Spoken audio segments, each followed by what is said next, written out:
Listo. Entonces, empecemos. Nuevamente, para los que acaban de ingresar, en el chat está el formato de asistencia. Súper importante que nos ayuden a llenarlo. Si necesitan ver la interpretación de la lengua de señas colombiana, les pido que pongan sus pantallas para que siempre puedan ver a los intérpretes en la parte superior derecha. Hay una opción que dice vista o view. Ahí la pueden acomodar que el que dice hablante o speaker y en todo momento van a ver el servicio de interpretación de lengua de señas. A todos los demás, bienvenidos a esta charla número 13 de Sapcine Continuado, Sapcine 10 años. Y el día de hoy estamos acá con Steve Grajales de Futuro Digital, que nos va a hablar de un tema que todos habían escrito algunos que están muy interesados. Entonces, nos va a hablar sobre cómo es un flujo de post descentralizado con procesos en locaciones separadas y cómo afecta el presupuesto. Entonces, sin más, bienvenido, Steve. Un gusto tenerte acá nuevamente este año. Entonces, voy a dejar de compartir para que tengas el espacio. Yo vuelvo a empezar, ya volvió a empezar, qué pena con ustedes. Hola a todos, Eso. todas y todos. Bueno, Ay, quería no, dando pobre. las gracias por tomarse el tiempo de estar aquí y después escucharnos y demás. Espero que la charla sea una charla interesante. Desde ya los voy a invitar, voy a compartir pantalla en este momento, pero los invito obviamente a preguntar todas las dudas que tengan, a interrumpirme si lo consideran necesario para aclarar términos, porque a veces cuando uno empieza a hablar de postproducción y empieza a contar cosas un poco de la experiencia que se ha tenido y de procesos que se han realizado, pueden aparecer términos por ahí que son difíciles de entender o que uno no ha oído antes. Y yo creo que esos son los espacios en los que uno tiene que preguntar y preguntar y preguntar para que en otros lugares ya llegue conociendo y demás. Aquí estamos en confianza todos. Entonces, yo me presento, soy Steve Grajales, yo soy el director o CEO de Futuro Digital. Aquí por ahí pueden ver mi Instagram, Steve Grajales, y en el QR está el Instagram también de Futuro Digital Colombia, donde pueden seguirnos, igual en nuestras páginas web y demás para contactarnos. Bueno, voy a presentar muy brevemente a Futuro Digital, que es la empresa que yo represento, para que ustedes también vean un poco por qué traemos esta charla y por qué tocamos este tema. Futuro Digital es una empresa de postproducción que se especializa en procesos que no son ni color ni sonido. Ahí va a haber algo muy interesante. Somos un laboratorio que hace también finalización. Desde hace 19 años estamos trabajando en proyectos en Colombia y ya tenemos alguna experiencia en proyectos internacionales también. Nosotros nos especializamos en servicios o procesos complementarios de postproducción. Entonces no hacemos ni color ni sonido, pero cubrimos una serie de procesos complementarios a la postproducción que son muchísimos y que son muy necesarios durante el proceso de finalización dependiendo de cada proyecto. También nos especializamos en procesos de supervisión y coordinación de postproducción, básicamente hacer el proceso de acompañamiento a todo el proceso de post sin importar, digamos, cómo esté organizado. Nuestro enfoque es que nuestros servicios se integren a cualquier proyecto o flujo de postproducción. Entonces nos llegan proyectos que están muy finalizados, por ejemplo, y que requieren servicios muy puntuales dentro de la gama que tenemos, por ejemplo, de cross caption o de subtitulado y traducción, y tomamos esos proyectos y los llevamos hasta donde deben llegar. O nos llegan proyectos que requieren apoyo desde la data de rodaje y los tomamos desde ahí y los acompañamos durante todo el proceso sin tocar el color y el sonido, que son servicios que no prestamos nosotros, pero donde conectamos a diferentes laboratorios o a talento de color y de sonido y nos encargamos de que efectivamente todos puedan trabajar y que la experiencia de trabajo sea, digamos, placentera, relajada y con estándares de calidad muy altos. Dentro de los servicios nuestros tenemos finalización, que es una serie de servicios de llevar los archivos, digamos, al formato de estándar de entregable a cualquiera de las ventanas de distribución. Localización, que se refiere a la traducción, subtitulado y doblaje. Quality check, que es muy importante, que son procesos de control de calidad que se deben hacer en todas las etapas de los procesos realmente constantemente para asegurar que se mantenga el estándar y no se queden errores que incluso a veces son invisibles para el ojo humano, pero que los detectan las grandes empresas, digamos, que compran contenidos. Inclusión, nosotros obviamente trabajamos y por eso también tenemos ahí un apoyo a estas charlas alrededor de las señas y demás. En relación a inclusión tenemos closed caption o subtítulos descriptivos, que son estos subtítulos para personas con alguna limitación auditiva que describen los sonidos y demás. Audiodescripción, que está pensado para personas con alguna limitación visual. Y lengua de señas igualmente para cine y televisión. Obviamente la creación de deliveries, entregables a plataformas, en procesos de acompañamiento para externos en salas de cine, venta, agentes de venta internacionales, canales de televisión. Ahí hay una cantidad de servicios que se suman y que son lo que hacemos nosotros. Y dentro de lo que puedo decir es que hemos trabajado en estos 19 años perfectamente y ya creo que el número va por ahí, por encima, para más de 200 largometrajes y obviamente muchas producciones para televisión también, que han contado con servicios nuestros en diferentes etapas. Ese es el resumen general de lo que hacemos. A partir de aquí hemos tenido experiencias trabajando con flujos de postproducción remotos, porque después de pandemia se hizo cada vez más común que se empezara a trabajar en ese enfoque y digamos que hemos acumulado una experiencia con en ese sentido. Voy a empezar ya en forma. Entonces vamos a hablar de qué es post remota antes, por si acaso uno tiene a veces dudas, o postproducción no localizada también. Hay muchas maneras de llamarlo. Lo más importante es que el- la lógica del flujo de postproducción trabajado en diferentes locaciones o remotamente no cambia en realidad de la manera profunda en relación a los procesos tradicionales de postproducción. Se mantiene la misma lógica de un proceso de postproducción tradicional. Tampoco reemplaza ningún talento, ni reemplaza ningún cargo, es decir, siguen siendo necesarios los coloristas, los mezcladores de sonido, la gente que hace foley, todo se mantiene exactamente igual. Nadie va a ser reemplazado por un proceso de postproducción remota en realidad. Y lo que sucede realmente es que nos permite trabajar con equipos que están separados físicamente. Eso puede ser dentro de una misma ciudad, aunque a veces pues, se solucionan de otra forma algunas cosas, y también obviamente en un país, dentro del mismo país, en cualquier país del mundo, y permite efectivamente hacer que cualquiera de los procesos de postproducción, sin importar cuál, se pueda realizar desde cualquier lugar. Y hoy en día se puede llegar a trabajar así hasta el final de la producción, de la postproducción, y sin haber estado físicamente en los lugares en los que se hace la finalización. Estoy hablando, por ejemplo, de color y sonido, que pueden ser los más sensibles. En ese sentido, hoy en día es posible hacerlo sin haber estado físicamente en el laboratorio donde se hizo el color o el estudio donde se hizo la finalización de sonido, la mezcla, etc. Eso es viable. Y eso implica que se integran unas necesidades como el flujo de datos. Es la principal diferencia en realidad. Se hace necesario hacer que todos los datos, ya sean datos que son de set, los originales de cámara, o datos que se van generando en el proceso de postproducción, fluyan a través de alguna solución, obviamente a través de soluciones en nube, internet, y puedan llegar a quien tengan que llegar en el momento y que se cuente con los procesos de revisión o de control de calidad correctos en cada una de las etapas. Esto permite, por supuesto, por una parte, pensar en flujos de trabajo mucho más eficientes que me permitan al trabajar en nube y al tener todas estas herramientas, yo puedo tener procesos simultáneos.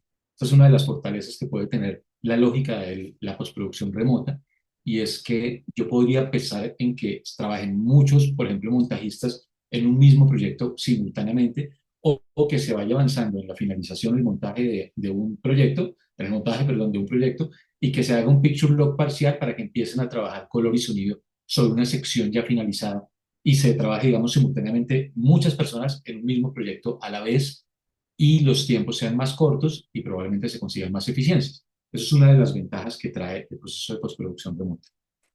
Eh, Algo importante para aclarar antes de empezar. La postproducción remota está pensando, se piensa que va más allá de lo que uno en principio entiende, por ejemplo, como trabajo remoto, que creo que todos hemos hecho algo después de pandemia, fue súper común, que uno básicamente gira en torno a yo trabajo en mi computador con algunas herramientas y luego hacemos reuniones por Google Meet o por Zoom y ahí tenemos un flujo de trabajo remoto, obviamente en el sentido tradicional. En el caso de la postproducción es diferente, es bastante diferente porque la idea es ir más allá.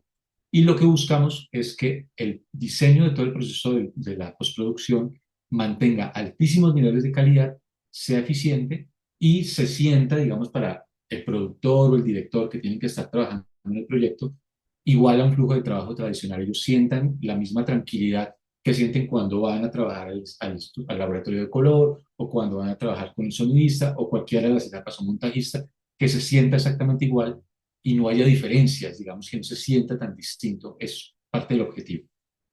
Para esto se integran muchas herramientas técnicas, dependiendo cada proyecto, eso se diseña. A eso es algo muy importante. Pensar en que yo voy a hacer postproducción remota no significa que tengo que pensar en que el presupuesto va a ser gigantesco y solamente el Netflix y sus películas pueden hacerlo. En lo absoluto, se puede adaptar y se integran herramientas técnicas a las necesidades que tenga el proyecto y a los alcances que tenga también para hacerlo. Y en ese sentido, algo importante es que cuando uno diseña un flujo de post remoto, no impone cosas en general. Es raro que se tengan que imponer, que uno decir, vamos a trabajar con este software, el color lo vamos a hacer con una herramienta específica, porque así es como se hace. Eso no aplica en lo absoluto. Es al contrario. Las herramientas que se ofrecen para que se pueda trabajar remotamente se tienen que adaptar al talento. El talento es el que más vale en las producciones. En este caso, montajistas, coloristas y profesionales de sonido, en general, obviamente, de efectos especiales o de efectos visuales también. Ellos son los que, de alguna manera, deben ser los consentidos. Entonces, la lógica del diseño de flujo tiene que ir alrededor de adaptarse a la forma en la que ellos trabajan y buscar la forma en la que entendamos cómo trabaja un colorista y poder integrar procesos de postproducción remota a esa lógica de trabajo que él tiene. Y lo segundo es que no impone procesos, es decir, es raro que en un diseño de flujo de postproducción alguien llegue a decir, tenemos que hacer esto así, esto se cambia de esta manera, a imponer toda la lógica, no debería ser así. Hago la excepción de cuando uno trabaja en un servicio de producción por encargo, por ejemplo, para las grandes plataformas, donde ellos imponen algunos procesos porque tienen unas lógicas de producción ya definidas y unos estándares que ellos han establecido. Obviamente ahí no aplica del todo, pero cuando se trabaja para una producción independiente o que tiene puede tomar decisiones alrededor de cómo lo va a realizar, no se imponen procesos desde esta parte de cómo se diseña el proceso de postproducción. Eso como un poco para dar algunas pautas básicas. No sé si hasta ahí alguien tenga alguna pregunta, obviamente pueden escribir en el chat y si alguien quiere agregar algo, por supuesto, es bienvenido. Voy a continuar. Esto simplemente es como para hacer un repaso de un flujo de trabajo de postproducción general. Faltan muchas cosas, es simplemente una idea general de cómo podría ser un flujo tradicional. En realidad, el flujo de postproducción remota no cambia nada de eso. No hay diferencia realmente en estas etapas que ustedes pueden ver aquí. Aquí simplemente es como para tener una idea general de que el flujo de post inicia en la gestión de datos o data, que incluye todo el material que se rueda, los archivos en alta calidad, la organización y etiquetado, el tema de respaldo, eso se mantiene exactamente igual.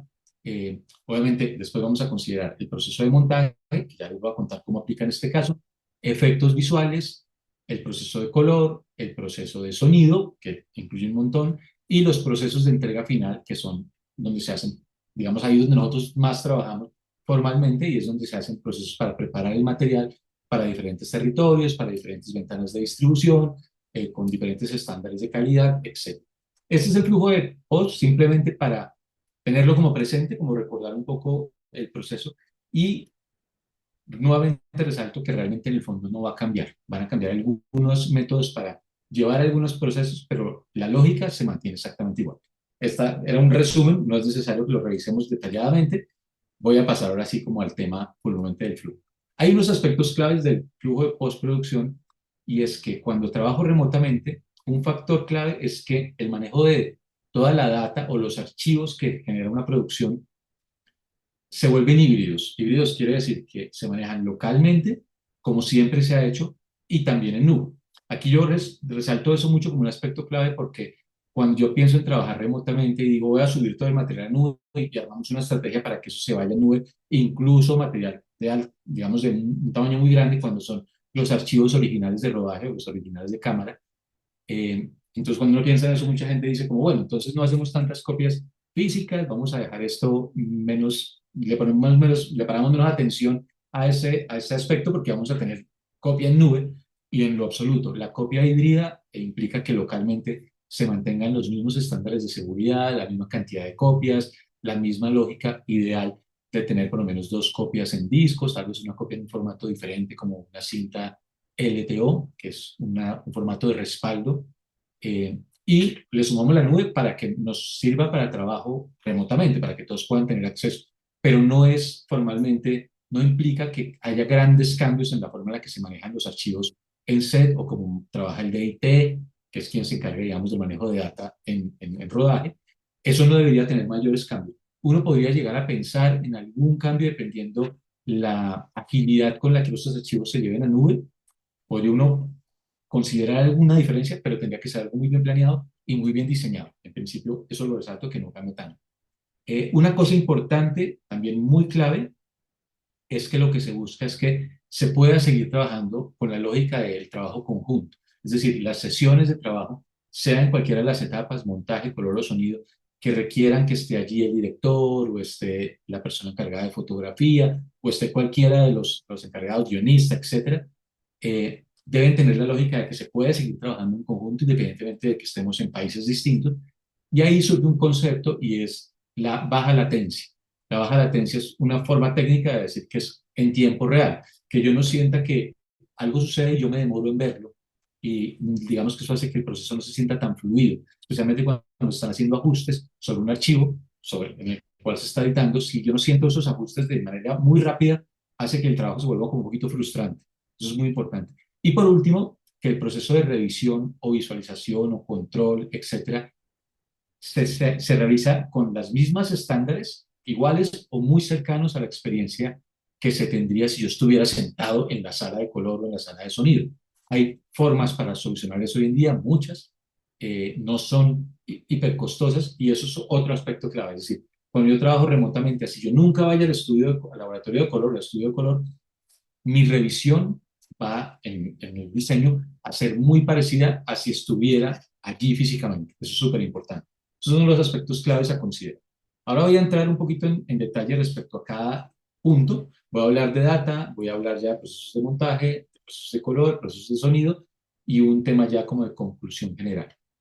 Entonces voy a pasar a hablar de data. Cuando yo digo data, me refiero por supuesto a los archivos que crea una producción cuando está trabajando, eh, que es uno de los principales retos. Tal vez a veces es el principal reto que se siente al trabajar remotamente, porque uno se enfrenta al reto de decir, yo cuando voy a hacer una producción de un largometraje, calculo, dependiendo la cámara, dependiendo las características de la producción, cuántos discos duros o qué tipo de almacenamiento va a requerir en el set de grabación para guardar toda esta data, por supuesto, de una manera segura. Y cuando se calcula eso, se piensa en discos duros muy grandes. De hecho, muchas producciones tienen una inversión relativamente significativa en los discos duros, en las copias, etcétera, porque son mucho más grandes de lo normal y eso implica que son un poquito más costosos.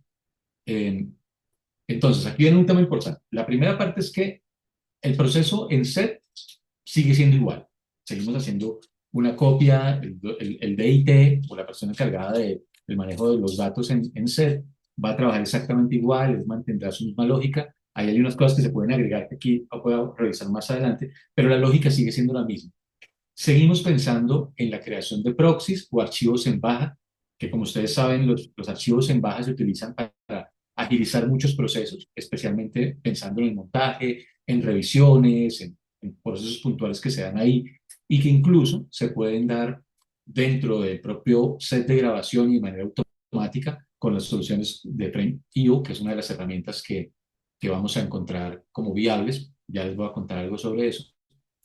Esa lógica de los archivos en baja se sigue manteniendo igual.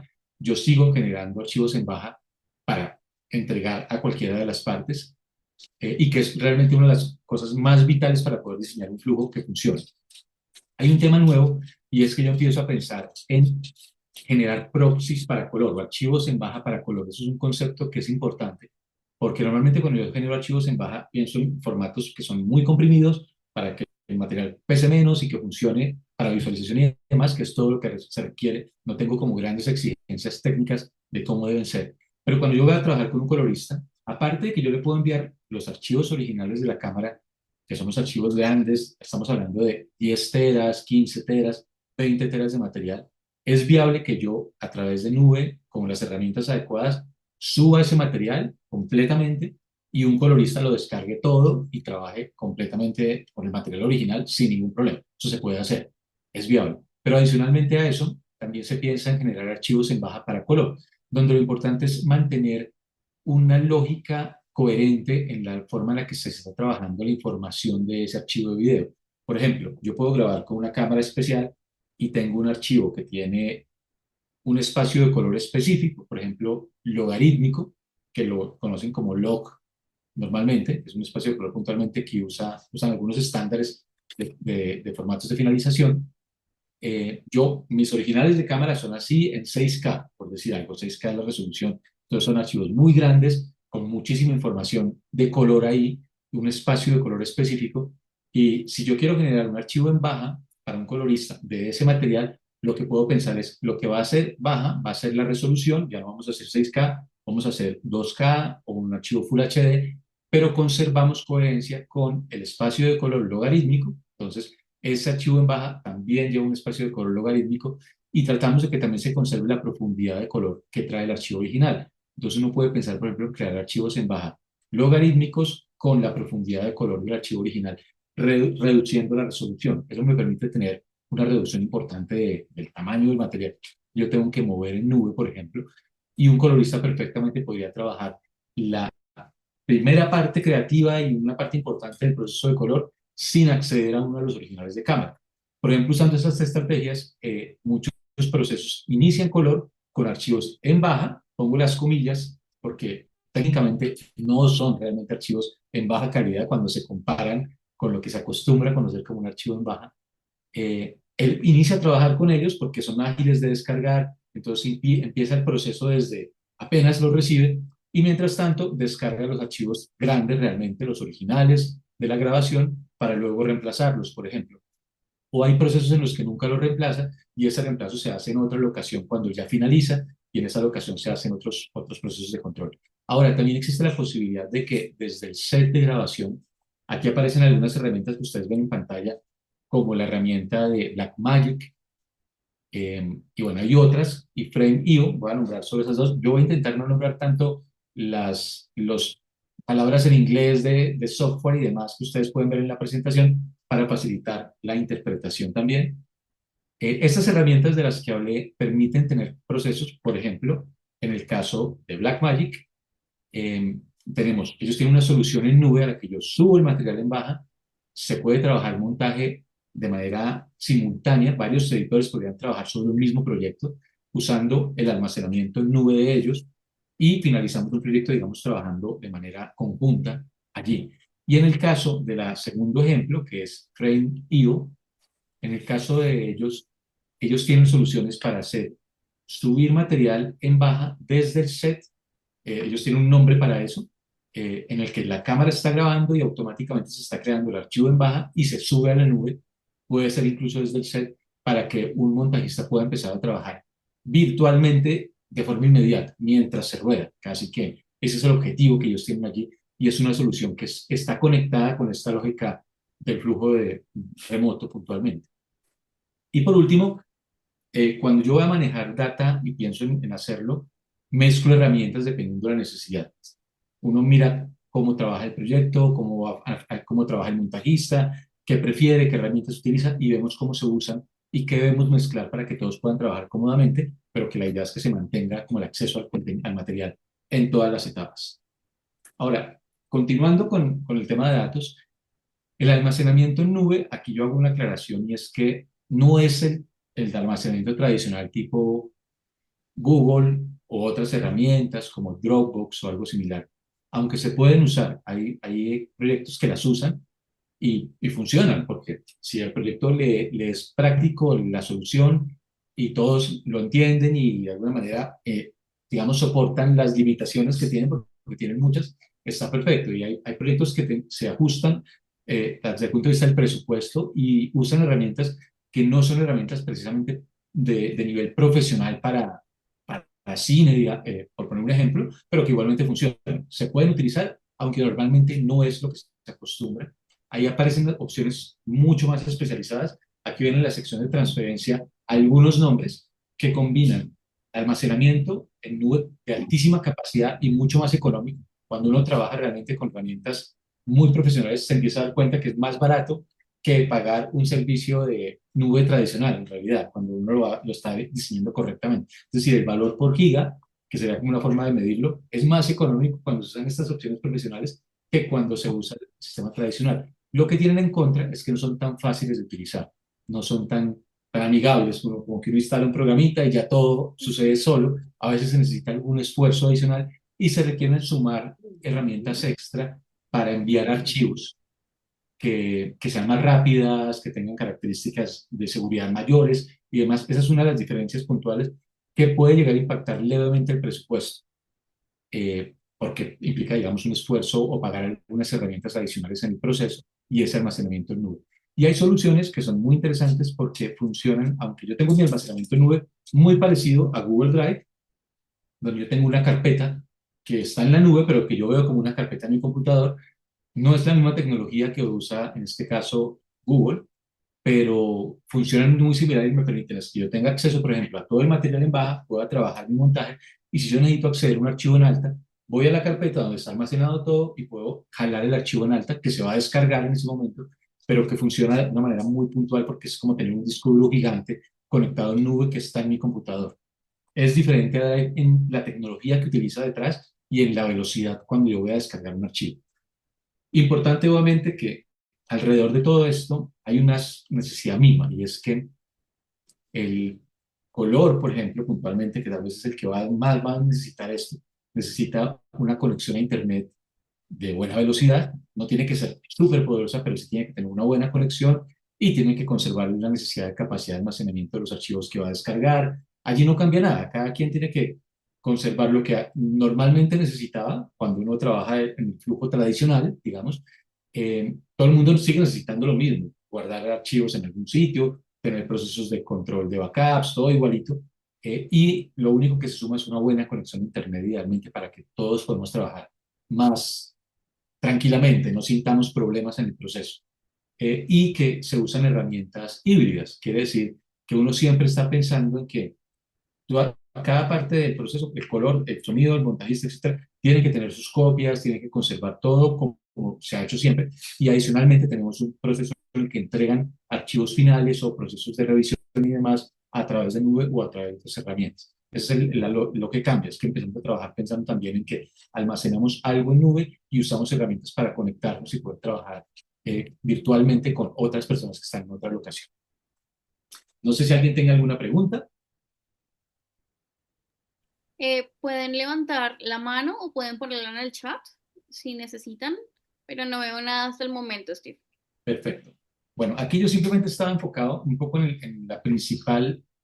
Este, este tema del manejo de los datos es la columna vertebral del flujo de postproducción, porque al final este es el núcleo al que todas las partes del proceso que van a hacer postproducción, de la forma que lo han hecho tradicionalmente, van a entrar a sacar el material que necesitan y van a entregar también el resultado de su trabajo. Entonces, diseñar esto muy bien es clave para que todos puedan trabajar bien, no tengamos problemas de seguridad, no tengamos pérdida de archivos. Es como la columna vertebral alrededor de todo el flujo de postproducción. Y ahora voy a pasar a hablar de cada una de las etapas puntualmente. Aquí, en estos dos ítems que son montaje y efectos visuales, voy a hablar muy poco porque son tal vez las dos etapas del flujo de postproducción donde más se ha acostumbrado a trabajar tradicionalmente de forma remota. Muchos montajistas trabajan desde su casa, están en diferentes ciudades, es muy común, porque precisamente el montajista no necesita tener acceso a los archivos grandes de la película, siempre trabaja con archivos en baja, no necesita tener acceso al sonido de altísima calidad. Digamos que hay muchas cosas en las que no requiere ese estándar no estándar, sino más bien no tiene esa exigencia de tener acceso a archivos muy grandes que son muy difíciles de trabajar si yo estoy lejos. Y como no la tiene, entonces se podía solucionar desde hace muchos años y se ha manejado ese proceso. Sin embargo, han surgido soluciones, como las ven aquí, digamos, aquí hay varias, donde se combina el software de edición con alguna herramienta adicional. Entonces está el caso, el primer caso, donde está Premiere, que cuenta con Frame.io, que es como la solución en nube o la solución virtual que seguramente muchos conocen, que permite que se trabaje edición usando la herramienta de edición y se use la segunda herramienta que ellos compraron para manejar temas en nube, para hacer revisiones, para trabajar de manera conjunta, etcétera. Ese es un primer ejemplo. En el segundo tenemos el ejemplo de DaVinci, que también tiene ahora una nube. Ellos tienen una solución en la que yo puedo subir los archivos en baja a la nube de ellos y muchas personas pueden trabajar de manera conjunta en un mismo proyecto. Usando esta solución, por ejemplo, hay ejemplos de series que son grandes y que se han trabajado alrededor de esta lógica en la que, por ejemplo, varios montajistas han trabajado al tiempo sobre un mismo proyecto y hay equipos de 6 editores trabajando a la vez sobre un material puntual usando esta solución, por ejemplo. La tercera es Avid, que también tiene su solución en nube, que aparece ahí, muy similar a lo que acabo de hablar, también tiene ejemplos interesantes, si ustedes de hecho las buscan y buscan como experiencias, van a encontrar por ahí que la han usado en muchas series, hay muchas experiencias como el 2021, 2020, en los que la gente no estaba todavía yendo a las oficinas físicamente, hay cosas interesantes, y aquí pongo un ejemplo de esta serie de Netflix, creo que en inglés era como el problema, perdón, en español era el problema de los 3 cuerpos o algo así, no recuerdo la traducción. Esta serie, por ejemplo, trabajó 4 editores que estaban en diferentes lugares completamente y ellos usaron un sistema que Netflix usa mucho y es que se conectaban las estaciones de trabajo virtualmente. Es decir, hay unos equipos en unas locaciones donde ellos a través de un sistema seguro entran y es como si estuvieran trabajando en ese computador, pero sin estar sentados frente a la pantalla. Aquí se combinan algunas de estas soluciones para lograr este tipo de trabajo. En este caso, en este ejemplo, es un trabajo que se hace en una estación virtual por temas de seguridad puntualmente. Es como la razón por la cual ellos lo manejan de esa manera, pero es uno de los ejemplos.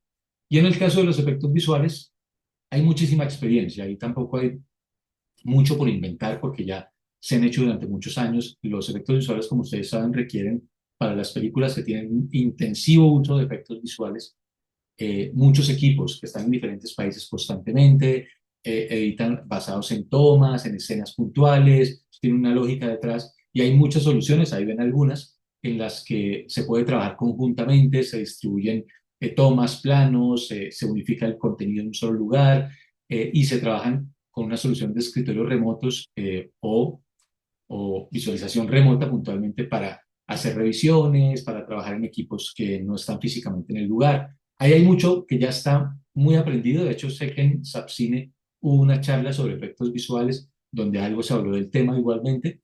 Entonces, en estos dos puntos, aunque hay herramientas nuevas, y por ejemplo, yo en montaje les recomendaría que las exploren un poco lo que se puede hacer, dependiendo de la que ustedes usen, miren cómo se puede integrar con digamos, su refuerzo en nube, y cada una tiene una. Las 3 más conocidas tienen su versión o su refuerzo o su nube equivalente, porque hay cosas muy interesantes que se pueden hacer y que se pueden aplicar a cualquier proceso de postproducción. Es muy usado, por ejemplo, en series para televisión, incluso en montajes que se hacen para redes sociales y demás, eh, y que pueden lograr cosas muy interesantes cuando se trata de estas dos etapas, montaje y efectos visuales. Voy a continuar hablando de color, donde cambia un poco la idea. Perdón, que no me deja cambiar. Aquí estamos. Ahora, color. El color ya no es tan común, efectivamente. Aquí sí hay más diferencias y no es tan común que uno haga color en otro país, por ejemplo, en otra ciudad, sin pensar en que la persona, lo que uno tradicionalmente piensa es, bueno, voy a coger mi disco duro con todo el material y como yo no lo voy a mandar por correo porque no corro ese riesgo de que se me pierda, etcétera, más el tema de aduanas y demás. Entonces, cojo el disco duro, pago un viaje, me voy hasta allá, llevo el material, vuelvo a las primeras reuniones. Si me puedo quedar allá, maravilloso. Si no regreso, se trabaja de alguna manera el proceso y luego vuelvo a hacer revisiones finales. O tratamos de condensar todas las jornadas en el menor tiempo posible para que la persona esté físicamente en la ciudad y se finalice ese proceso de color en ese tiempo, digamos, que se tiene disponible. Eso hubiera sido, digamos, lo normal cuando yo quería trabajar en una locación que está muy lejos formalmente. Hoy en día es pues, completamente posible hacerlo sin que físicamente el foto o el encargado, el director, etcétera, vaya a la locación. Lo primero, nuevamente aparece Resolve o DaVinci como una herramienta porque ellos tienen una solución en la que conectan 2 sesiones de trabajo. Entonces, este ejemplo que voy a poner lo voy a colocar pensando en que hay un espacio de color, un laboratorio de color en Bogotá, yo estoy ubicado en Bogotá, en Colombia, y hay otro laboratorio de color que está en Argentina, por decir algo. Entonces, con esta herramienta, por ejemplo, lo que se hace es que los dos usamos el mismo software y se conectan las 2 estaciones y básicamente yo estoy viendo la sesión de trabajo que tiene la persona que está en Argentina, los archivos yo tengo una copia en Bogotá, los archivos en alta están en Bogotá también, y los archivos en baja, todo el material yo lo tengo aquí, pero en Argentina también tienen una copia. Ellos pueden trabajar con un material en baja o pueden tener los originales. Y cuando empiezan a hacer cambios a un plano, entonces vamos a cambiarle el brillo, vamos a cambiarle gama, cualquier característica a un plano, y él hace el cambio, en vez de que yo vea el cambio porque estoy compartiendo la pantalla, que podría ser lo que uno piensa. Realmente lo que sucede es que la herramienta envía la información de el cambio que está recibiendo ese plano puntualmente a nivel de datos y lo aplica al plano que yo estoy viendo en mi computador leyendo el disco duro que está físicamente a mi lado. Entonces, no es que estemos transmitiendo visualmente la pantalla desde allá para que yo la vea aquí, sino que lo que estamos haciendo es trabajando al tiempo. Ambos tenemos acceso a todo el material de video y los cambios que le aplica se transmite, pero solo la información del cambio. Como si la herramienta ya le dijera, cambie el brillo de 2.5 a 3 y aquí la herramienta que está recibiendo recibe el mensaje, cambia el brillo y yo veo el resultado. Pero estamos trabajando con archivos que están físicamente en el lugar y no tenemos ningún tipo de demora en ese sentido y lo que estamos viendo es muy preciso en términos de color. Eso es un ejemplo.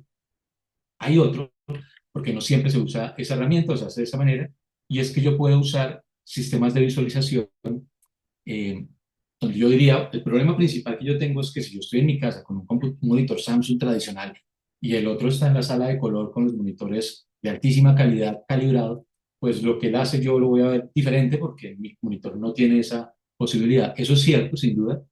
Hay ocasiones en las que para los procesos iniciales creativos se intenta acercar un monitor que sea semiprofesional a una calibración. Entonces se mandan unas pruebas con algunos como muestras de color de la pantalla y se hacen unas pruebas para lograr acercarlo lo más posible a lo que el colorista ve. Obviamente no es igual, pero por ejemplo también ha habido experiencias y profesionales en las que se calibra, por ejemplo, un iPad Pro, que es una pantalla HDR.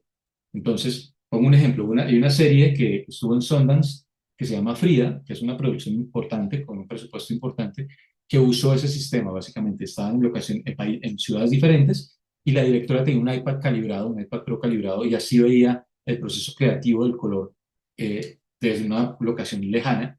Y un iPad, un equipo súper costoso, en principio para el presupuesto de una producción, podría llegar a considerarse adquirirlo.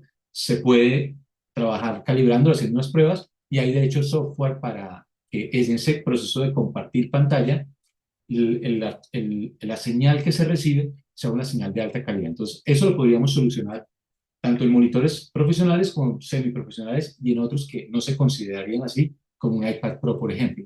Es algo que se puede llegar a trabajar y que permitiría un proceso creativo inicial completamente en el que la experiencia es muy similar a la que tiene el colorista en sala.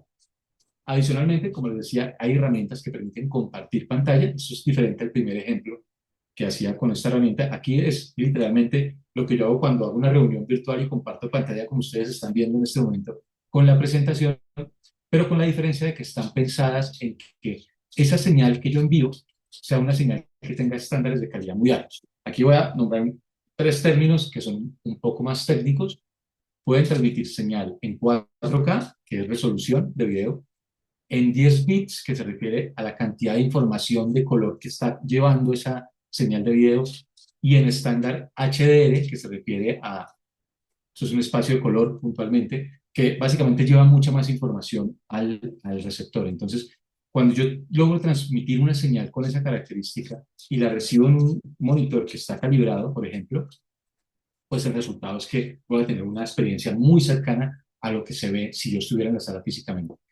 Y hay una recomendación que siempre es constante y es, con este sistema, yo con mi iPad Pro, por ejemplo, puedo trabajar todo el proceso, podemos hacer revisiones, podemos trabajar toda la definición, pero siempre se recomienda que al final del proceso se haga una visualización, un pase final o un trabajo en conjunto en una sala calibrada. Aquí yo digo para HDR, pero no tiene que ser para HDR necesariamente. ¿A qué nos referimos con esto? Un primer enfoque es que cuando ya trabajamos todo, se exporta un archivo en alta desde el estudio de color que se envía por internet y en un laboratorio de color que esté en mi ciudad voy, aseguramos que efectivamente lo que vamos a visualizar corresponde en términos de estándares, eso es una cosa relativamente fácil de lograr, y ellos reproducen el archivo en ese espacio y yo tengo la experiencia que se tendría en un espacio de controlado, digamos, puntualmente en términos de color. O también se puede hacer que se conecte la señal, como les decía que hay herramientas que envían señales de muy alta calidad, para visualizarlo, pero en un monitor profesional donde puedo ver detalles puntualmente alrededor de ese proceso de color. Todas estas opciones que les he contado son viables, hay ejemplos reales, los han usado en muchas series y hay experiencias, digamos, que han aplicado la solución y que han demostrado que funciona. Algo importante, yo al final les voy a hablar un poquitico sobre el presupuesto muy rápidamente, pero en realidad usar estas herramientas no impacta de manera extraordinaria un presupuesto. Les doy un ejemplo. Usar la herramienta de la nube que tiene DaVinci tiene un costo de $15 mensuales por tera, por un tera de data guardada.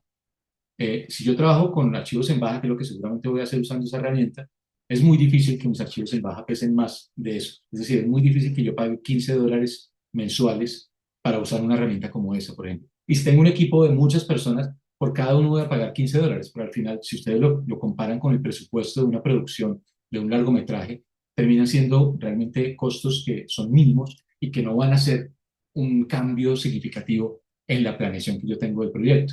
Entonces es viable hacerlo efectivamente. Eh, este flujo de trabajo, por ejemplo, de color, de esa manera. Ahora, aquí alrededor voy a hacer un paréntesis rápido alrededor de la forma en la que el colorista puede trabajar con archivos en baja para colorizar y luego conectar archivos en alta o a trabajar archivos en baja. Recuerden que yo hablo de los archivos en baja para color, hago esa aclaración que siempre me refiero en este caso a esto, trabajar con los archivos en baja y luego entregarlo a un laboratorio que está en el país donde está el director de fotografía o el director, y ellos se encarguen de hacer la conexión con los archivos en alta para hacer la visualización final. Hay muchos flujos que se pueden acordar dependiendo de las preferencias de cada uno, dependiendo de la forma en la que se quiera manejar, etc. Ahora voy a hablar de sonido. No sé si hasta ahí alguien tendría alguna pregunta, si más o menos les quedó claro o si alguien quiere compartir también alguna experiencia que haya tenido ya en ese sentido. Creo que ya hablaste de algunos, pero acá Camilo preguntó por ejemplos de plataformas de almacenamiento de nube. Entonces, no sé si lo podemos ponerlo más explícito para que quede claro. ¿Plataforma bien? ¿Me repites? Plataformas de almacenamiento de la nube. Sí, claro que sí. Aquí ya abrí el chat para poderlo ver. Bueno, plataformas de almacenamiento en nube. Voy a dar nombres puntuales, voy a volverme un poquito, perdónme, a ver si aquí me puedo volver. Y perdón, me vuelvo un poco más. Aquí están, voy a resaltar, no sé si se alcanza a ver. Y aquí estoy moviendo el mouse un par simplemente para poderlas poner. Esta plataforma AWS es una solución de almacenamiento de Amazon que es bastante profesional y que utilizan empresas que manejan datos de todo tipo, financieros, bueno, de proyectos de arquitectura, etcétera, que básicamente funciona como un disco duro en nube, pero que tiene una cantidad de opciones, seguridades y cosas adicionales que no ofrecen otras plataformas. Esta segunda que se llama Blackblaze, es una solución muy similar también. Ellos ofrecen soluciones para almacenar grandes cantidad de datos y ofrecen fórmulas para conectar ese sistema de almacenamiento con herramientas, digamos, de transferencia de datos que son mucho más rápidas cuando uno sube desde su computador, como de la forma muy tradicional a la que uno está acostumbrado. Hay dos ejemplos, hay muchísimas. Si tú buscas en Internet, por ejemplo, si pones como en la búsqueda como almacenamiento para proyectos de cine, agregar ese término es importante porque te da una respuesta un poquitico más profesional, no te parecen las más tradicionales. Puedes empezar a encontrar algunas, pero por ejemplo estas dos que yo coloco ahí las coloqué porque son muy conocidas y son muy grandes, profesionales, tienen muchísimas herramientas asociadas y digamos que se podrían integrar con procesos muchísimo más complejos. Es un poco como la idea que se tiene aquí. Dependiendo del proyecto, obviamente uno podría decidir no utilizarlas. Por ejemplo, hay proyectos que utilizan almacenamiento en el sitio, en sistemas de almacenamiento conectados a red, digamos, que se conocen como NAS, y lo que hacen es que yo tengo ese almacenamiento en mi oficina y la conecto a Internet y desde ahí otras personas pueden entrar y descargar material. Entonces, el almacenamiento es propio, es mío. Lo que pasa es que también no logro tanta velocidad como con estas soluciones, pero se puede llegar a mezclar. Estas dos son como lo más top un poco en términos de lo que se puede lograr, pero no quiere decir que sean caras. Ojo con eso. Ellos están pensados para que sean escalables, etcétera, y no necesariamente son muy costosas cuando uno las utiliza. Espero que haya aclarado como la consulta. Bueno, Eh, voy a... Hola, hola Steve, gracias. te habla Nicolás Cabrera. Quería preguntarte algo. El valor del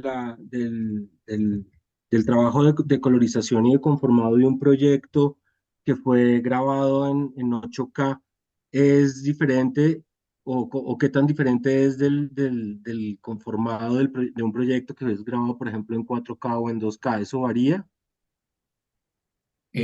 Depende del estudio de color. En este caso, si estamos hablando de colorización puntualmente, depende de quién lo vaya a hacer, por supuesto. En principio, es posible que haya una diferencia en el valor, especialmente porque a nivel de equipos, a nivel de almacenamiento, hay un esfuerzo más grande para trabajar con 8K que con 4K. Entonces, muchos laboratorios de color seguramente te van a decir que si tu proyecto está en 8K, tiene un valor un poco mayor o es un poco más costoso a si trabajamos en un proyecto 4K o 2K, porque para ellos es mucho más fácil de alguna manera trabajar con esos archivos, requiere menos esfuerzos de almacenar, equipos tal vez menos rápidos, y eso puede estar conectado. Incluso podrías encontrar algún lugar que te diga que no trabaja en 8K, porque tal vez el equipo que usa no va a lograr trabajar fluidamente con un material en 8K y te propongan hacer algo con archivos en baja para color o hacer otro tipo de acuerdo. Entonces, eso puede llegar a afectar sin duda, pero claro, un laboratorio preparado para trabajar en 8K con equipos que trabajen perfectamente, es posible de hecho que de entrada su tarifa sea mayor porque ha hecho una inversión más importante en esos equipos, en el almacenamiento y todo lo que está alrededor, digamos, para poder trabajar en esa resolución. ¿Y tú tienes un dato así por encima de qué porcentaje más alto puede ser? No, la verdad no sabría decirte porque depende mucho de quién lo realice. Como obviamente sabes, hay muchas personas que prestan el servicio de colorización y dependiendo su experiencia, dependiendo el montaje que tengan, la infraestructura, van a variar mucho los valores. Y eso estará también relacionado a si diferencian o no la resolución de los proyectos para definir el presupuesto final. Entonces, no podría decirte porque sin duda estaría por fuera de lo que podrías encontrar en muchos casos. Steve, muchas gracias. Con gusto, Nicolás. Bueno, voy a continuar con sonido. Aquí el sonido también, el sonido tiene una mezcla muy interesante porque trabajar sonido remotamente es algo que se ha hecho también hace mucho tiempo porque los archivos de sonido son livianos. Un archivo de sonido obviamente no ocupa en un disco duro lo mismo que ocupa un archivo de video, así sea de alta calidad, en realidad es muchísimo más liviano en comparación y el hecho de que los materiales no sean muy pesados en términos de lo que implican datos almacenados en un disco duro es directamente proporcional a lo fácil que pueda hacer trabajar remotamente. Por eso al principio les decía que el montaje lo ha hecho porque trabaja con archivos en baja. En el caso del sonido, que sí trabaja con archivos en alta, la ventaja es que los archivos no son tan grandes y permiten pensar en, mándame la exportación en un formato puntual, exporta una lógica, en fin, cada estudio de sonido tiene diferentes estándares, pero en general se parecen muchos y son archivos que no son especialmente grandes, entonces se pueden mover a través de Internet. Hay muchas herramientas también en este sentido que permiten trabajar de manera colaborativa, que permiten hacer revisiones en diferentes lugares físicamente. Obviamente acá cada sonidista tendrá sus preferencias respecto a cómo lo hace, pero si un sonidista está en un lugar físicamente, él va a poder recibir los archivos de sonido sin problema, en alta, va a poder trabajar los procesos de mezcla, etcétera.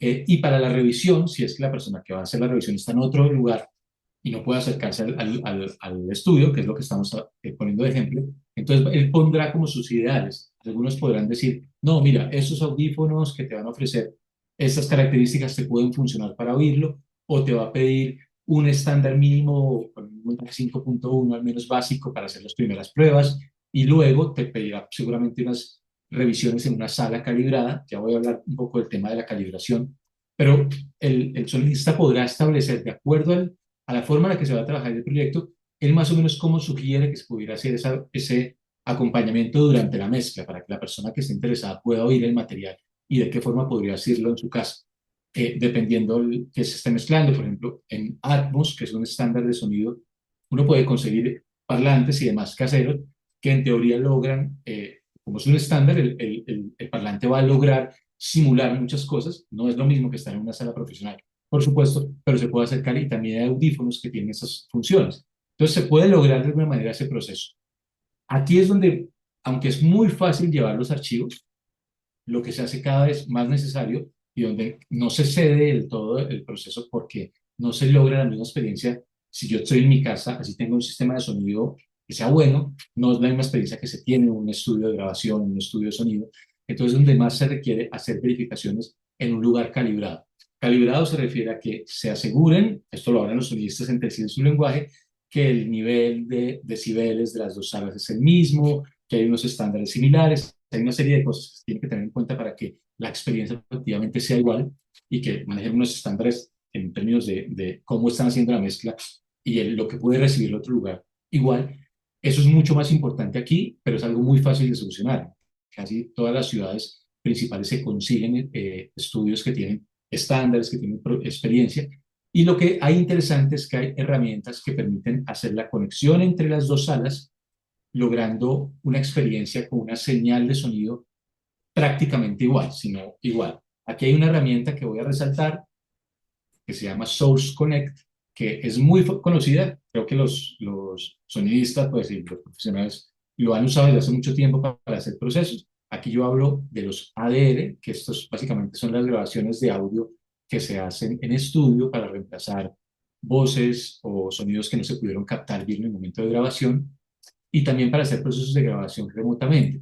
Aquí yo sé que existen experiencias, por ejemplo, en la que un estudio en una ciudad, si tienes, por ejemplo, un actor, yo necesito que el actor grabe una voz o una sección que faltó porque no la pudimos captar en el momento en el que hicimos el rodaje, pero el actor ahora está en otro país, entonces yo me contacto con un estudio de sonido, el actor va a ese lugar, graba en un espacio controlado su audio, y obviamente uno podría grabarlo y mandar un archivo .wav, un archivo de video, perdón, un archivo de audio de alta calidad, que sería el formato .wav.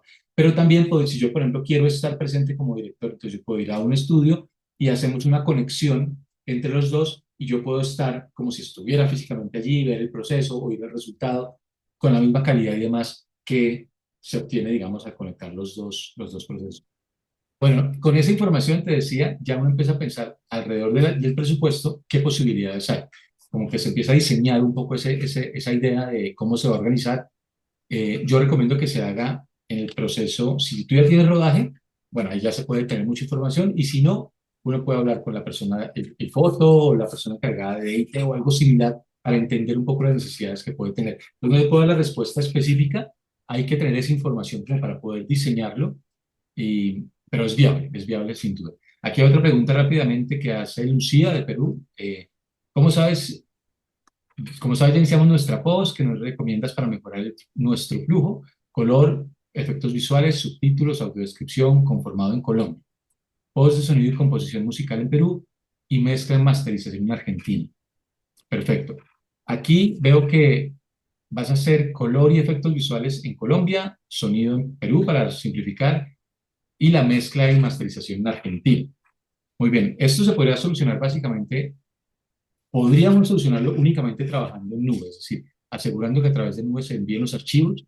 Eso ya lo hemos hecho para algún proyecto, de hecho, argentino, eh, y uno asegura que en nube esté todo y se asegura de que todos reciban y puedan devolver los procesos que realizan a la misma nube, sin usar herramientas adicionales o procesos adicionales. Obviamente, nuevamente, vale la pena analizar si para los procesos de control o de revisión tú quieres estar físicamente o si no lo vas a estar, porque allí uno plantea qué herramientas podría agregar para que tú puedas acompañar esos procesos que vas a hacer en cada país sin necesariamente movilizarte físicamente a cada uno de los países para hacer el seguimiento. Nuevamente, se pueden definir, hay bastantes herramientas y nuevamente yo lo que indico es clave saber quién va a hacer color y sonido porque la idea es que la herramienta le resulte lo más fácil implementarla a esa persona. Es decir, es más difícil cambiar el flujo de un colorista o de un sonidista eh, de su trabajo que yo buscar la herramienta que mejor se adapta a lo que él utiliza. Entonces, es más fácil que yo sea el que investigue y diga, mira, esta va a ser mucho más sencilla, ya se ha usado en estas otras experiencias y de alguna manera él no tiene que cambiar casi nada de su trabajo actual a que él realmente tenga que cambiar algo para adaptarse a lo que yo le voy a ofrecer. Entonces, esa sería como la clave. Pero esto, algo parecido a lo que tú me has descrito, ya lo hemos hecho nosotros, de hecho, con una producción. Entonces, es algo que podemos resolver.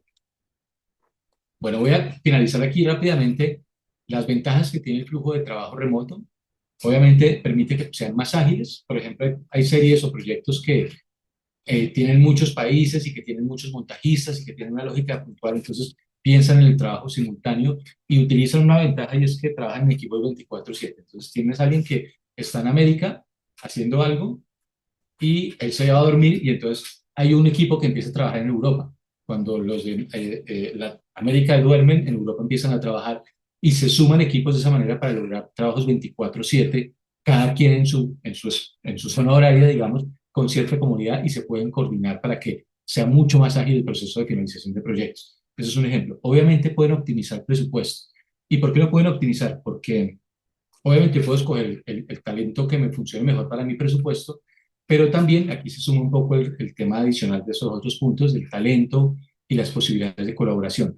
Los proyectos independientes hacen una ruta de mercados, hacen una ruta de fondos, hacen una ruta buscando siempre aliados, porque es la forma en la que se logra producir cine o proyectos, digamos, audiovisuales de alto nivel con los presupuestos que logran trabajar, digamos, los países latinoamericanos, iberoamericanos. Entonces, esa lógica de buscar aliados se lleva muy bien con la posibilidad de trabajar remotamente, porque yo puedo pensar en que mis aliados pueden estar en cualquier parte y puedo estar abierto a hacer acuerdos en cualquier lugar y sé que puedo integrar herramientas para que todos podamos trabajar cómodamente y lo hagamos desde el lugar donde me quieren ayudar. Entonces, eso me ayuda a optimizar, por supuesto, porque, por supuesto, si yo me gano premios o si me consigo coproductores o, en fin, cualquier cosa, pues me van a ayudar a mejorar un poco, pero también puedo escoger el talento que tal vez se adapta mejor a mi presupuesto que podría estar en otro país. Entonces eso me ayuda muchísimo porque a la larga el proceso de postproducción no me va a impactar tanto el presupuesto. Es decir, si yo comparo lo que me cuesta un disco duro para hacer un backup, probablemente la nube para ese mismo material puede ser más barato que comprar un disco duro para el almacenamiento, porque yo no necesito usar la nube durante mucho tiempo. La voy a necesitar unos meses mientras se hace el proceso de finalización y luego cierro ese servicio, entonces realmente no va a ser muy costoso. Eh, Eso digamos que es importante, cómo nos dan acceso a una nueva ventana de oportunidades, opciones, sin pensar que no es viable o que es muy complicado. Eso en realidad no es cierto. Otra cosa es que reduce costos de infraestructura. Cuando yo soy una productora puntualmente, que tengo que tener equipos de edición, equipos de color, equipos cuando hago el in-house o tengo que pensar en esa lógica, por supuesto, si yo logro sumar trabajo remoto y digamos equipos que estén en otras locaciones, pues yo no tengo que tener una infraestructura tan grande, no tengo que tener una oficina tan grande para poder trabajar con ellos. Digamos que puedo llegar a optimizar muchos procesos en ese sentido. Pero una cosa muy importante, y esto aplica mucho para la animación, especialmente, también pensar remotamente me permite acceder a infraestructura bajo demanda. ¿Qué quiere decir esto? Cuando yo estoy editando, por ejemplo, hoy en día existen estaciones virtuales. Entonces yo estoy aquí, por ejemplo, la charla estudiando en un iMac, que es un iMac bueno, pero no como para hacer procesos elaboradísimos o procesos de render de animación o formatos muy pesados. Por ejemplo, esto no me va a aguantar 8K nunca. Yo lo que puedo es trabajar en una estación virtual que está virtualmente en otro lugar. De hecho, hay empresas como Amazon que tienen soluciones de estaciones virtuales y conecto mi iMac y básicamente veo esa pantalla donde hay un software. Yo puedo definir qué necesito en ese equipo y es un equipo poderosísimo. Pues yo estoy trabajando en un equipo que es no muy rápido, pero la verdad es que estoy tomando control de un equipo muy poderoso que me permite trabajar y lograr cosas que no podría lograr si estuviera en mi equipo puntualmente. Y hay soluciones también donde yo puedo llevar la data a ese lugar, llevar en los archivos o un disco duro. Hay muchas soluciones y ellos las conectan a esos equipos que están remotamente para que yo trabaje como si tuviera un disco duro conectado a ese equipo. Eso es bien importante. Y las granjas de render, que también las han usado durante hace mucho tiempo en los efectos visuales, pero que también aplican en este caso, y es que cuando yo necesito hacer procesos de renderizado, no sé, una forma de llamar al render de otra forma, esa es la única palabra que conozco, eh, yo puedo acceder a una capacidad de procesamiento muy grande por demanda. Entonces, si yo necesito voy a exportar un archivo de una calidad muy alta, yo podría acceder a esas capacidades de procesamiento. Y eso es interesante remotamente. Y también tengo la posibilidad de pensar en almacenamiento externo. Cuando pienso en nube, yo tengo la lógica de que el almacenamiento va a estar fuera, pero lo puedo mezclar, por ejemplo, con el almacenamiento físico en mi oficina, a la cual el talento que va a trabajar en el proyecto accede a él desde su lugar de trabajo. Entonces hay muchas formas que son interesantes porque me permiten ahorrar dinero, me permiten tener mayor seguridad. Hay una mezcla interesante de los flujos remotos que aportan algo. Y aquí yo aclaro algo, uno no tiene que pensar que yo tengo que trabajar remotamente todo, yo puedo trabajar solamente una parte del proceso, puedo trabajar solo el color y el resto lo sigo haciendo en el sitio donde estoy físicamente con los proveedores que acostumbro a trabajar.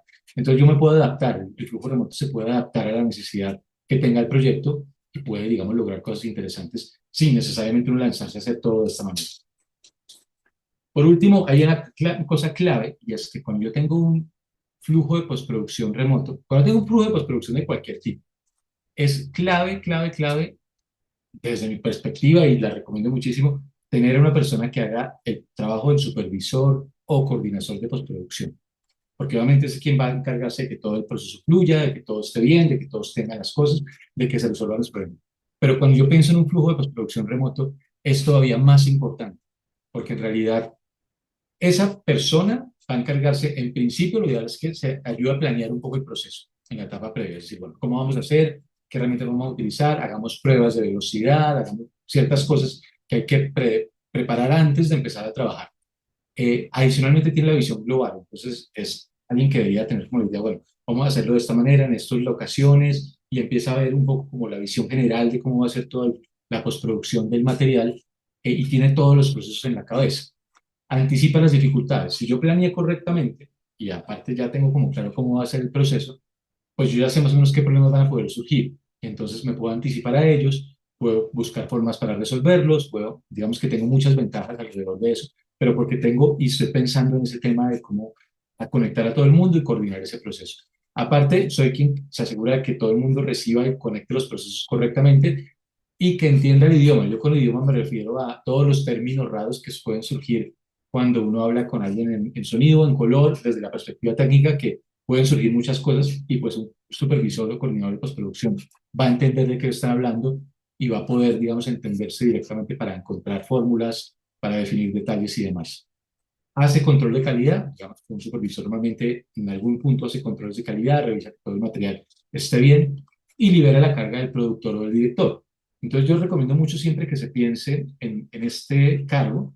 En muchas producciones, de hecho, lo termina siendo alguien del mismo proyecto, que como que tiene dos sombreros o hace ahí como su proceso para encargarse de la coordinación de la post.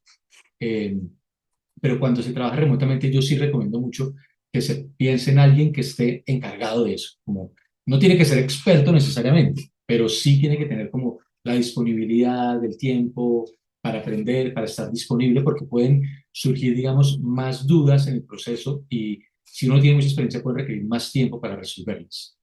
Esa sería como la conclusión que yo tendría. Con esto yo termino, digamos, la charla. Obviamente fue una charla bastante general sobre el proceso.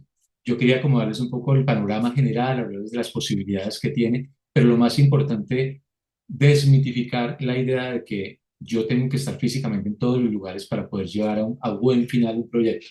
Hay muchas experiencias, ustedes buscan en internet experiencias de postproducción remota o flujos de postproducción, van a encontrar todo tipo de experiencias, de todo tipo de tamaño de producciones, de series, cosas que sucedieron en pandemia, que fue donde se dio como un boom de todas las posibilidades que tenía la tecnología y surgieron nuevas soluciones. Eh, y pues, por supuesto, aquí están los datos nuestros. Cualquier duda que tengan, estamos por correo electrónico, por WhatsApp, por Instagram, nos pueden contactar. La idea es resolver dudas. Sé que con muchos nos veremos seguramente en Sapcine también. Y bueno, no sé si alguien tenga alguna pregunta, si quieran agregar algo. Steve, podemos, no sé si, solo para retomar, porque como se nos perdió el video, no sé si respondiste la pregunta de Néstor, la de la nube de Netflix. Perdón, ya la reviso. Dice, ¿sabes cómo funciona la nube de Netflix? Era una pregunta que hizo Néstor hace un rato. Sí, bueno, no puedo decir que lo sé porque sé que Netflix tiene muchas cosas de tecnología que uno no conoce con detalle, eh, pero sí sé algunas cosas. Por ejemplo, voy a poner un ejemplo muy puntual. Netflix en Madrid tiene un lugar que llama como el Content City, o la ciudad de los contenidos en español, donde hay todo una serie de herramientas para hacer producción y postproducción. Allá hay sets de grabación gigantísimos. Y sé que recientemente hicieron, por ejemplo, un montaje para trabajar postproducción remota usando ese lugar. ¿Cómo funciona? Ellos montaron 30 estaciones adicionales a las que ya tenían para hacer postproducción. Ellos muy seguido lo que hacen es que las personas que trabajan en el proyecto se conectan a estaciones que están allí físicamente. Entonces, una persona que va a hacer montaje, pero que está en Alemania o que está en algún otro país, se conecta virtualmente a esa estación, que está físicamente en las instalaciones de Netflix, trabaja en esa estación el proceso y el material, los datos y demás están físicamente allí, también almacenados. Y digamos que la experiencia para la persona que está haciendo el trabajo es como si estuviera en un computador con todo, esto funciona muy bien, muy rápido, pero él finalmente está accediendo desde un sitio remoto con unas lógicas de seguridad puntuales.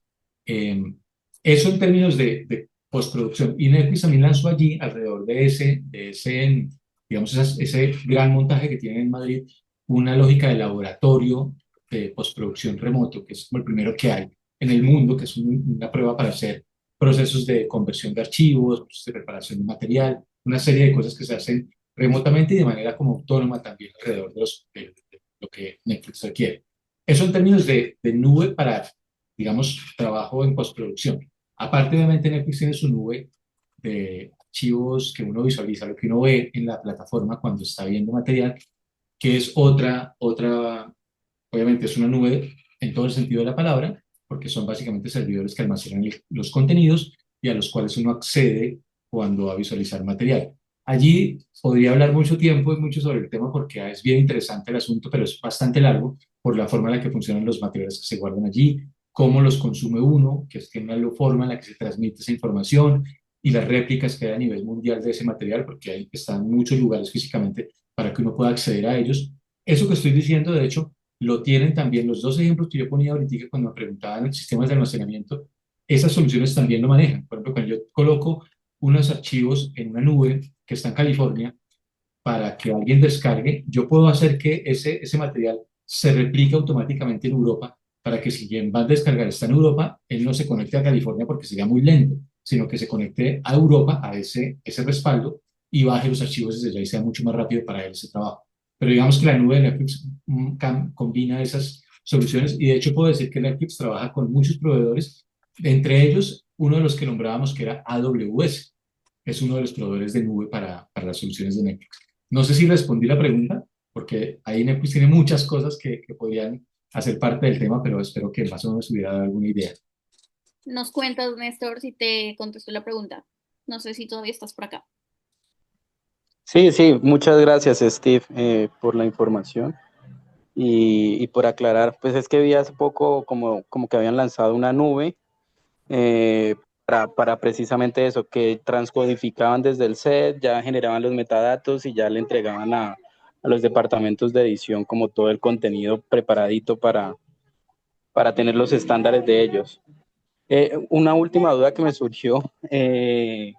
Steve, cuando uno almacena en la nube y uno paga, por ejemplo, un mes, ese material, por ejemplo, en los procesos dame un segundito, en los procesos de documental que son tan largos, cuando uno deja de pagar ese material, ¿dónde queda? ¿Cómo uno hace después, por ejemplo, para volver a retomar el material? No sé, hay como, ¿qué opciones hay cuando son de almacenar en nube, cuando son procesos largos, como el Bueno, documental, por ejemplo? sí, mira, yo no recomendaría almacenar en nube como sistema de respaldo, digamos, de archivo en general. Es viable, algunas empresas lo han hecho, pero yo no lo recomiendo porque termina siendo muy costoso a largo plazo.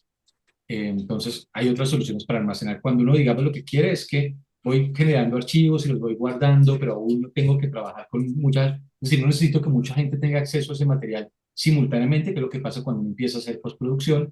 Yo no recomendaría usar la nube en ese momento, porque a la larga te va a salir muy costoso y no te va a ofrecer casi nada ventajoso tenerlo en nube. No hay ninguna diferencia. Hay otras formas de hacer respaldos, otras formas de guardar material y demás que funcionarían mejor. Ahora, cuando ya tú usaste la nube, porque ya la nube requiere, la ventaja de la nube en este caso es dar acceso al material para muchas personas, es decir, coloco esto y todas podemos entrar ya a sacar material desde distintos lugares, ahí la nube, digamos, se vuelve atractiva y se vuelve valiosa porque cumple la función, digamos, de un disco duro virtual que está en todos los lugares al tiempo, por decirlo de alguna manera, allí se vuelve muy útil.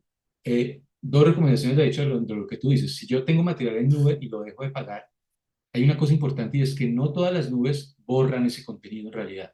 O sea, tú ya no tienes el contenido, no tienes acceso a él y ya no tienes, digamos, esa cuenta o lo que sea.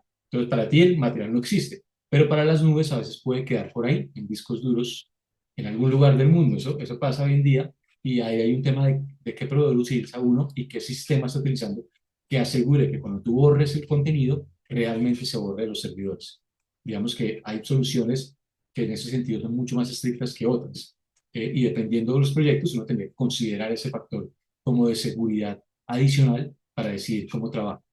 Eh, y bueno, de resto, puntualmente, reitero, como si es un proyecto de documentalizarse, generando mucho archivo, yo no usaría la nube y si yo necesito, por ejemplo, que algún montajista vaya viendo ese material durante el proceso, que se tome 2 años, por decir algo, entonces yo lo que recomendaría es hacer archivos en baja del material para que no me pese mucho y usar una nube económica que tú ya tengas. Ahí sí podrías usar un Google Drive, un Dropbox, bueno, cualquier otra, para que trabajen en esos 2 años y no les resulte súper costoso usar una nube para ese proceso previo.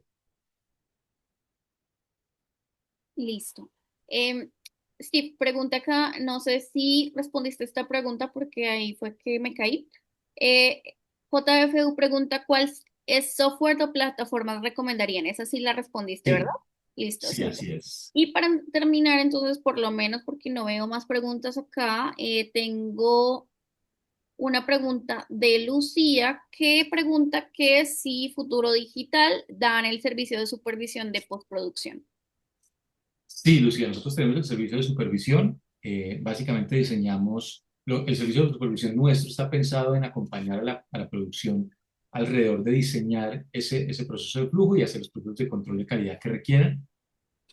Importante como resaltar, aquí sí voy a hablar un poco como cuña de la empresa y demás. Nosotros lo pensamos como un servicio que se adapte a las necesidades del proyecto en realidad.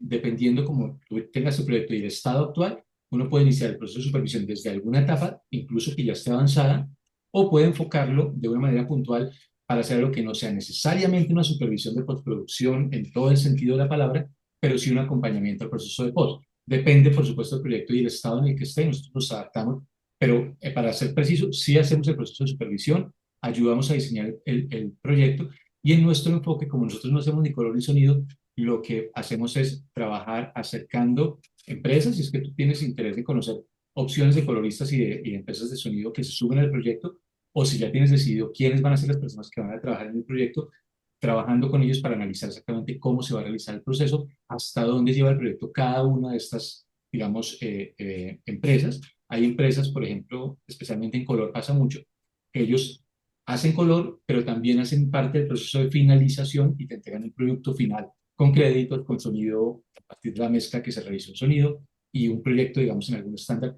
Nuestro enfoque es ese, acompañar el proceso de acuerdo a la necesidad, ver qué falta, asegurar que a nivel de calidad los estándares estén bien y llenar los vacíos que pueda tener el proceso, obviamente desde la lógica de supervisar y acompañar toda la postproducción de acuerdo a la necesidad.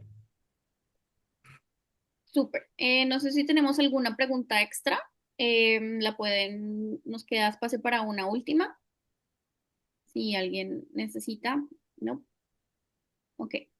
En ese caso, pues muchísimas gracias a todos por estar aquí el día de hoy. Muchísimas gracias, Steve, por hacer este espacio posible. Voy aquí a dejar de compartir tu pantalla un segundito. Les invito a todos la próxima semana. Tenemos nuestra siguiente charla que vamos a tener con nuestros aliados de Stelios y de Olar a través, que nos van a hablar sobre la coproducción con Brasil, para todos los que estén interesados, sobre todo porque tenemos muchos proyectos de Brasil del año pasado y de este año. Y pues la idea es también cerrar como todas esas brechas entre toda esta comunidad latina y sobre todo que con el idioma se nos un poquito quedamos ahí como que no sabemos qué hacer. Entonces aquí vamos a estar la próxima semana hablando de qué se puede hacer, qué no se puede hacer. Entonces, súper invitados el miércoles a la misma hora, 5 de la tarde. Nuevamente, muchísimas gracias, Steve, por este espacio. Para todos los que estaban preguntando si la sesión va a quedar grabada, sí, se grabó. Va a haber un espacio de unos 4 minuticos que se cayó la grabación, eh, pero de resto va a estar en nuestro canal de YouTube, usualmente en las próximas 2, 3 semanas, pero les enviamos un correo a toda la lista de asistencia, al correo que pusieron ahí, cuando ya esté en nuestra plataforma. Y sin más, pues muchísimas gracias por estar con nosotros el día de hoy. Gracias, Angélica y Adrián, por su servicio de interpretación de la lengua de señas. Y esperamos que tengan un súper resto de su miércoles. Gracias a todos, que estén muy bien.